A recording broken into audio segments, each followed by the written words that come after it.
Hello everybody, this is Bench85. Welcome back to another episode of You Play Kerbal Space Program Reboot, or You Play KSP. Now, I wasn't clear about this the first time on the first episode here, so I'm going to be clear about it now. It is still technically a You Play KSP, which means you, the audience, have the ability to, that's right, give suggestions. And as long as they're not ridiculous, I will entertain them. So last episode on the comments so far, I got the, well, three-peat request, which I don't blame Alvoria for doing, but Alvoria recommended that we visit a bunch of the Easter eggs. I shouldn't say a bunch of. He requested we do all of them. So I'm going to make this stipulation right here. You see this guy right here? This is a little squad marker, alright? I think there's quite a few of them on the planet. I don't know exactly where they are. If it's worthwhile to visit, we shall visit. But unfortunately, at the moment, we do not have a good means of transportation on Kerbin. So we don't have a good way to travel to these. So the ones on Kerbin are going to have to wait. For now, we need to collect some science. We need to gain some parts. Now, there's a very good chance on this mission here that we will get what we need to visit some of these things on Kerbin. My mind's in 3 different places and it's not good. I'm hoping that I can record this decently. But basically, we're going to launch Science 1 here into orbit. And that means we're probably going to switch to sped up time. So, let's go. Oh yeah, and Jebediah is going to pilot this one as well. I've decided Jebediah is going to be our main pilot for the rockets, and Valentina is going to be our main pilot for space planes.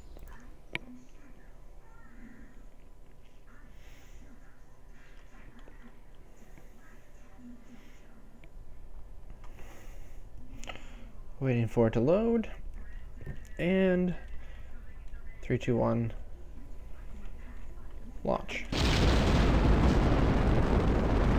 So originally I was going to speed this up if it was going to be a good launch, but things start going south pretty quick as I try to turn it over much sooner than I should have. And the mock effects are going, and it is turning over, and guess what happens? Rapid, unplanned disassembly. Well, now we are kind of in trouble, although everything's kind of flying really cool down there. So what are we gonna do?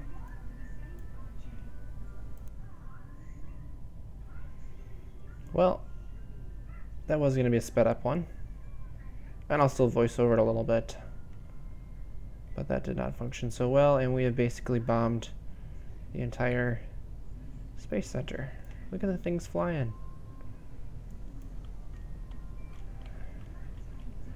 Well, I guess it's going to be back to the drawing boards, because obviously this spacecraft, I attempted too much in one shot. There we go. Let's get some parachutes out. Let's do an EVA report quick. No, we're not going to get anything.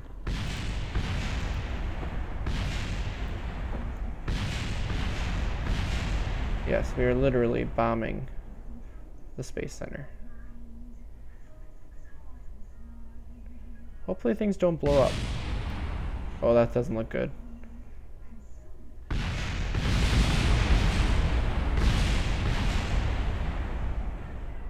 Oh, something survived. That's not gonna survive. Okay, I know. Don't use physics warp on bigger ships. Still bombing the heck out of things. Gosh, there's still things falling. But, yeah, we don't actually need, I don't think, all of these parachutes. That was a big explosion. We're just coming down here, so I'm actually going to cut the 2 side parachutes here. Oh, we have spare chutes. Oh, that's right. You actually have spare chutes now. And let's just land it back down here, and we're gonna have to go back to the drawing board.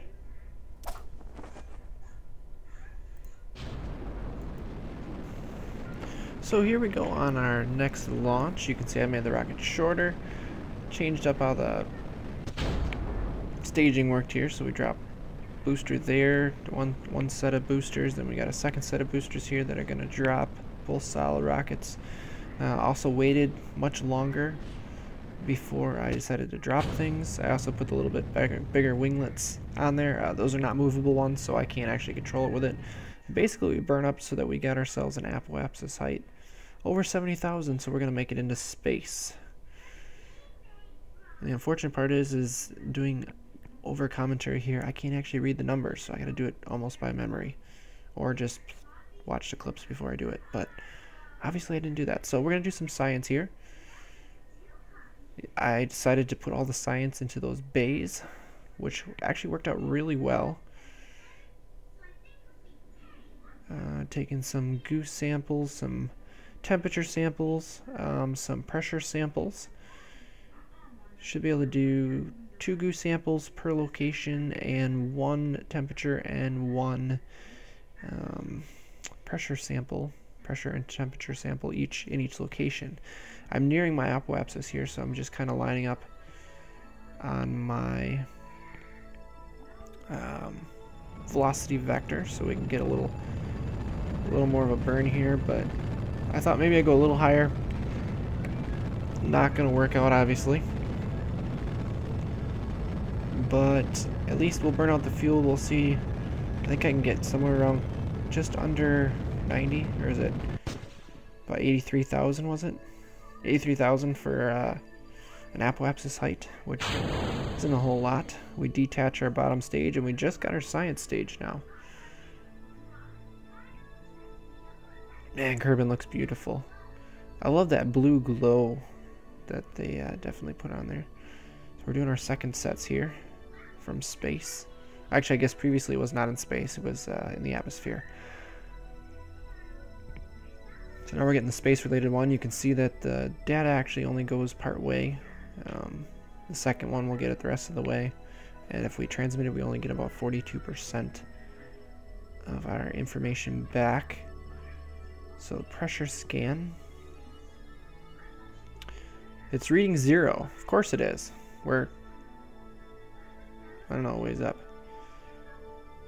There's no wind chill, at least. Well, of course not. There's not really much for particles up here. Most people think it's an absolute vacuum, but it actually isn't. Space has quite a bit to it, and people don't realize that it's not true vacuum. There's quite a few atoms. I mean, it's darn near close to vacuum, but you're probably looking at, you know, a handful of atoms in each cubic centimeter of space. But basically, we're going to line up on the retrograde marker here.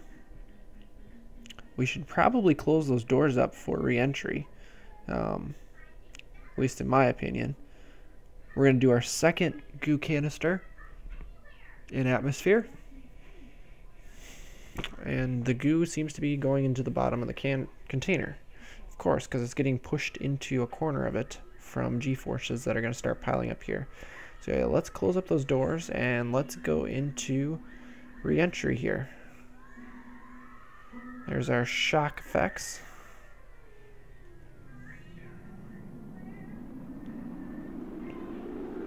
Mach effects now. And we will deploy the parachutes. There we go.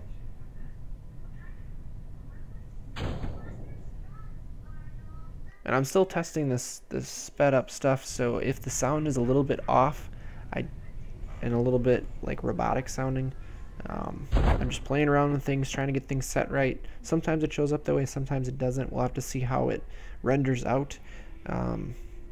If it does render out that way, I'm just going to leave it. Kind of look through the space, or the Science X mod here, which basically gives me a giant list of all of the different things, and splashdown, all the different things that we have to do science on. You can see when I open those up, the buoyancy changes because the water goes into the bays. So we'll get all of our science figured out here. And we'll have to head out then. There we go. Recover the craft.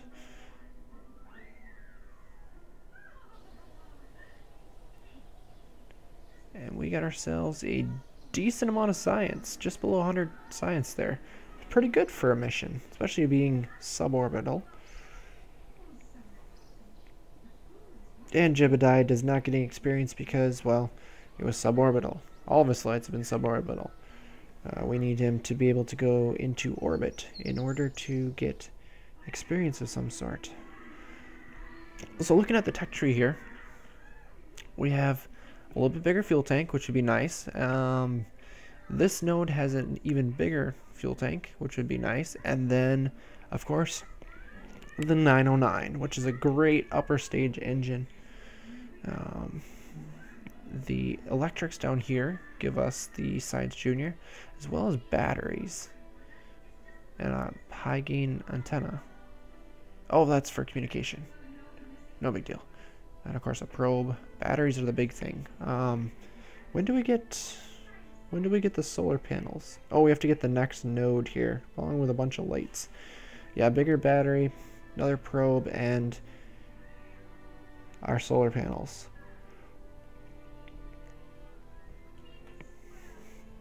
So where should we spend it?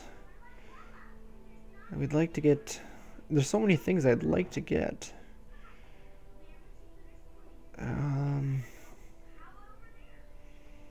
Yeah, the biggest thing in here is the struts and the launch stabilizers, but I feel like we could use some of the other stuff first, so let's get that. That gives us the other tanks.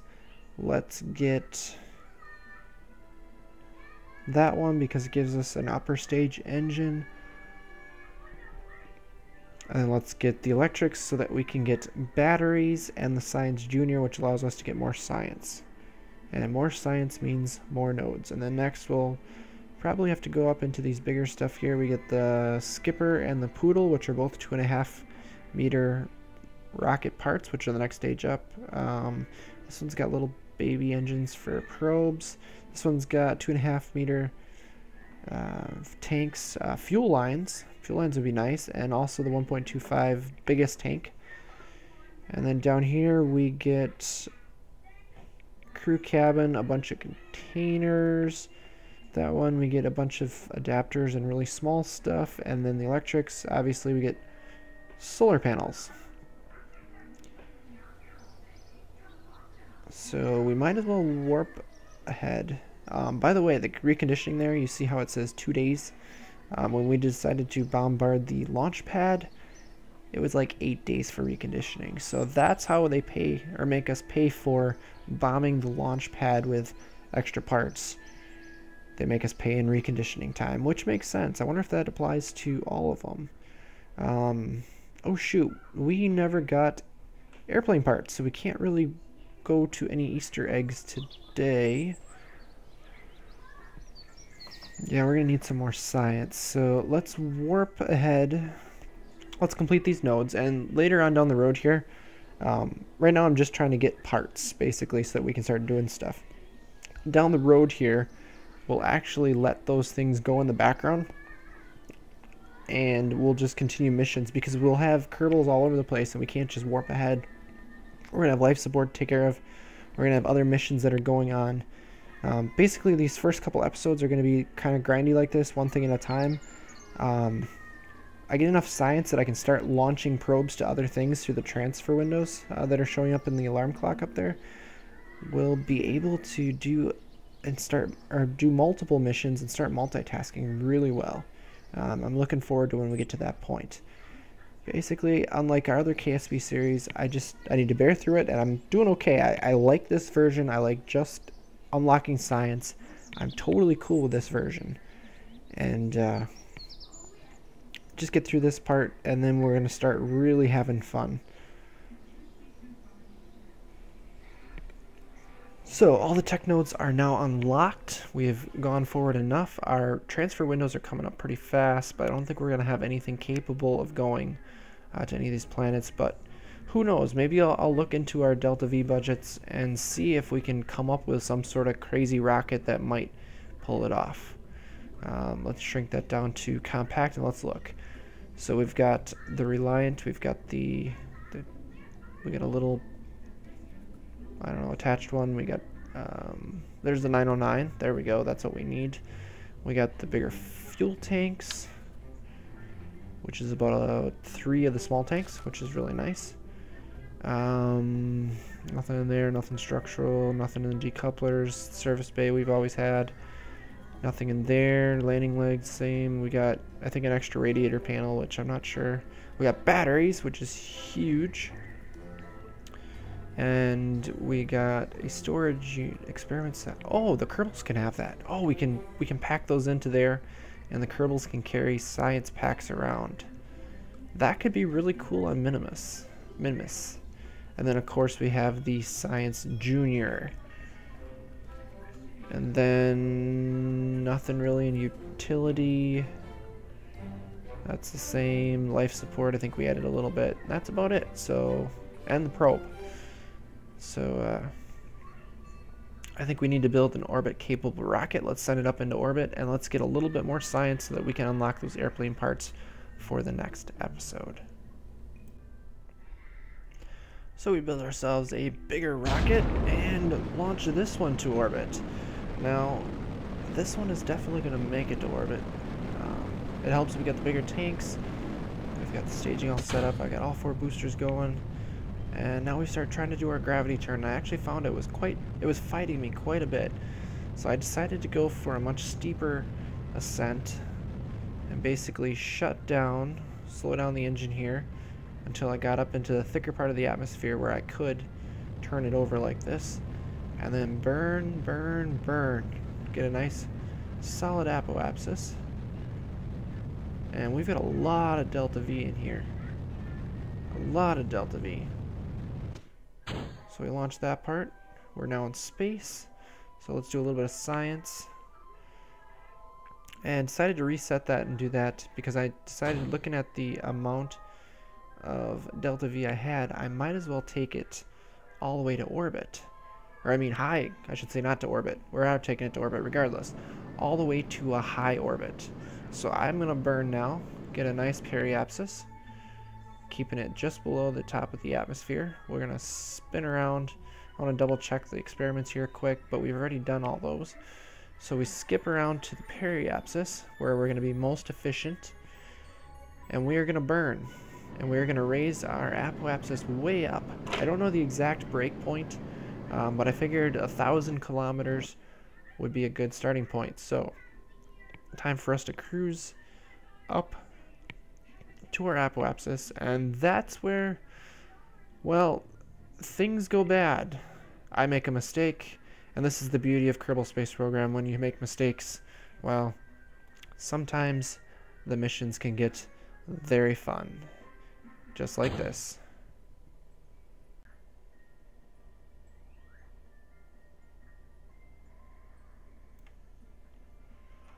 Well, crap. I just leaned on the space bar there, and I just launched my my stage there. That is not good.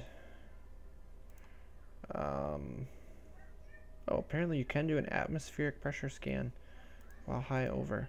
Jebediah, we may have a bit of a problem here, buddy. Oh, and SAS. Oh, lovely. SAS is gone after that.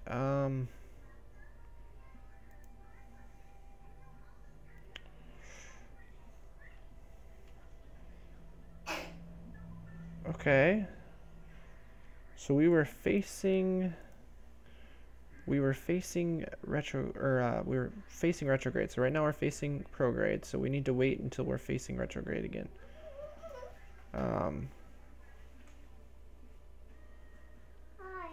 Somehow I am losing periapsis height just by doing that. Shh. I feel like this might be a bug. So I'm going to arrest my rotation when I get near the retrograde marker, or what should be the retrograde marker. So I actually have a nav ball. So this is going to be retrograde right here. Oh, cannot warp while Kerbals are on a ladder. Okay, so I need to go back around again. My periapsis height is now climbing. Oh, maybe because of rotation.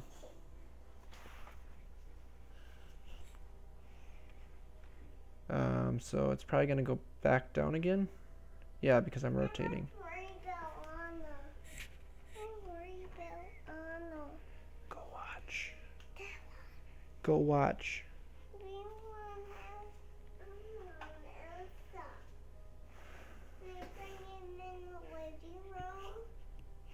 So as you can tell, I actually have commentary going on in the background. And we're trying to figure out how to save Jebediah because he only has a certain amount of life support here. So I need to try to set this on retrograde. I need to make him let go, and then I need to arrest all of it.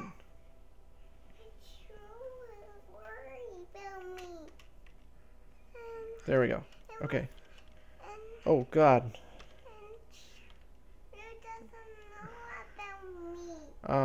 Where's my spaceship? I need...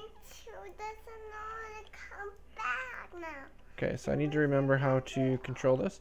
So this is forward. So that still has rotation. Oh, no, down, down. So I need you to be facing this way. So this way is retrograde. Oop, up. There we go. Okay, line up a little bit. Let's go a little closer. And basically what we're going to try to do is we're going to try to push this spacecraft a little bit and see if we can get the periapsis to go down.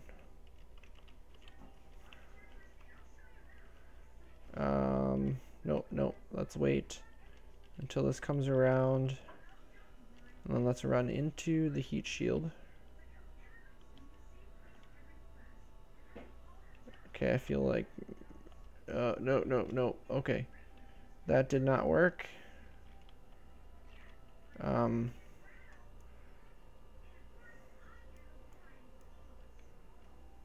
Where is my spaceship? Right there. Okay. And I need to watch my monopropellant. I've used about 1 unit.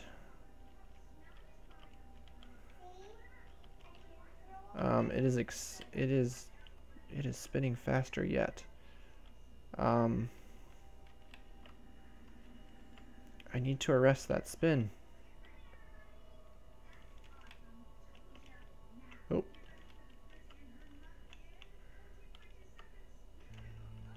These translation controls can be interesting at times. So this right here is retrograde. So I need to try. There we go. So now it is lined up. Question is, can I get this Kerbal lined up to it? We gotta try to hit it dead center.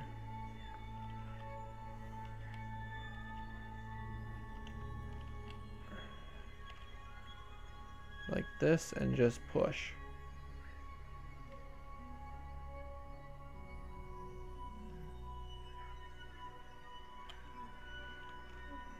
Okay, so that, I feel like we did something there.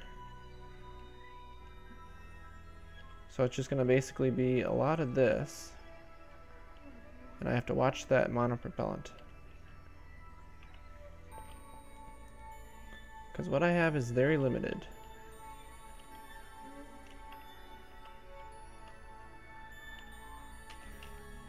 Okay, there. Arrested the rotation again. Let's move in again.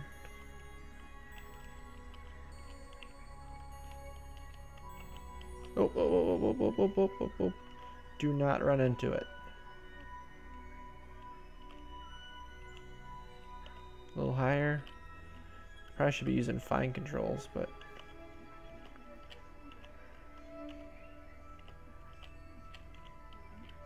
Okay, right. There. Go, go, go, go, go, go, go, go, go. And go I did. I played quite the balancing act, dancing around on the bottom side of the spacecraft, slowly pushing my periapsis further and further down. Now obviously this would not be realistic in a real spacecraft. There is no way that you would have enough propulsion in your EVA pack to push a spacecraft, no matter how small it is. Now we actually were running out of EVA pack, and I just found out there that the prograde and retrograde abilities of SAS, the little icons next to the nav ball, were added because Jebediah Kerman gained a level. He is now a level 1 pilot, which is a big deal. But he gets back out with a full pack of monopropellant, and he tries it again, and things go crazy. So we might as well line it up for one more pass.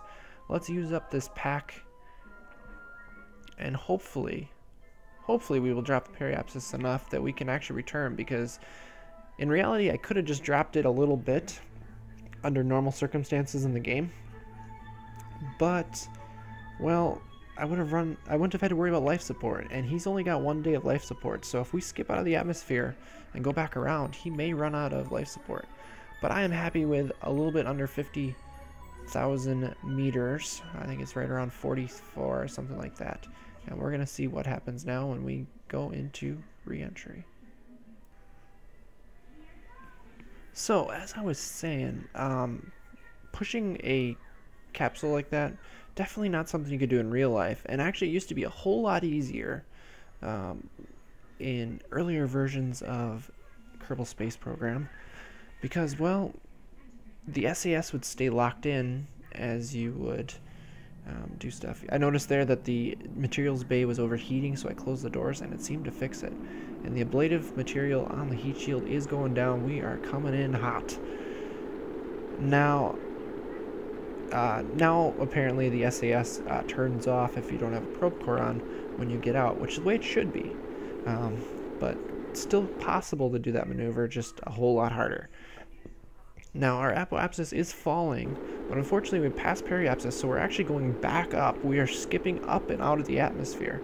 So the biggest thing is watching our apoapsis. It needs to get down below the surface of the upper part of the atmosphere, which is around 70,000 meters.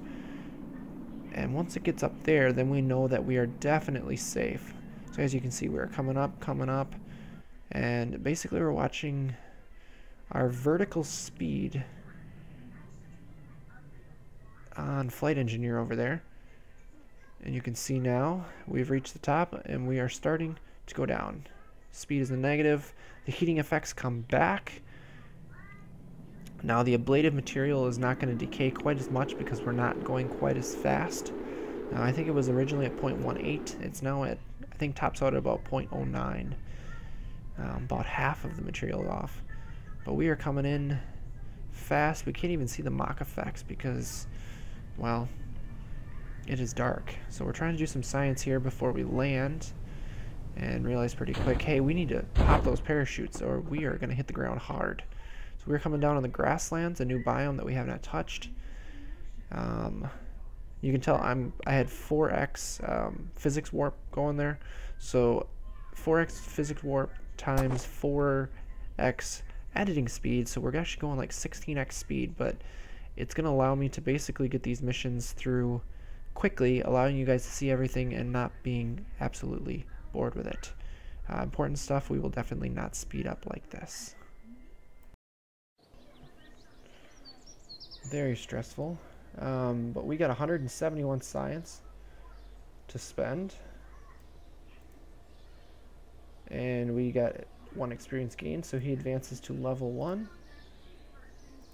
And let's go in here quick. What we are going to be getting is aviation, of course, so we can build ourselves a plane. And then landing, some good landing struts, the bigger one of those. We got aerodynamics here, which is going to give us a bunch of plane parts again. And a turbofan engine, so a little better engine. Flight control gets us winglets, which will be really nice actually. But I think above all else, we need electric so that we can recharge our solar panels, so that we can do long distance missions. So let's get us the better ones. And we still have 63 science, so we can't afford this one. We can get flight control, or we can get general construction. General construction gets us our launch clamps. Yeah, those are important. I feel like I need the launch clamps, so let's get the launch clamps. So with that, guys, if I look at this, I've got some things here. We got 22 days for electrics, but 11 days for aviation. So the next episode, we are definitely going to take ourselves a plane flight so that we can collect some more science, get some stuff set up, and start sending some of these missions a lot further out than just regular orbit. So with that, guys, thank you all for watching, and as always, take it easy.